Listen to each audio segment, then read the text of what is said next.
Narescue ang isang babaeng umano'y palaboy at tila may kondisyon sa pag-iisip sa Batangas City. Sundan yan sa report ni Paul Hernandez. Pinuntahan ng mga opisyal ng Barangay San Pedro sa Batangas City ang bakanteng loteng ito. Pakay nilang i-rescue ang isang hindi kilalang babaeng umano'y palaboy at tila wala sa hustong pag-iisip. Bago lang daw sa lugar ang babae.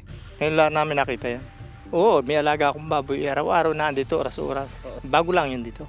Una raw itong nakita sa tabing kalsada ng bypass road sa barangay, kaya ipinagbigay alam sa otoridad. Oo, ng mga truck. Dinadaan-daanan lang. Iniiwasan.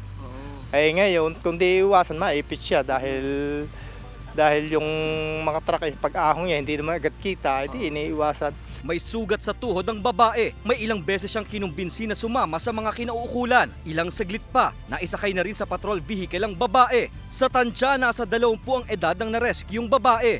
Hindi, wala kaming dito kung Batangas City siya. Baka sa ibang lugar nga, baka may mga dito siya ibinaba. Okay. Nakita sa kanilang lugar.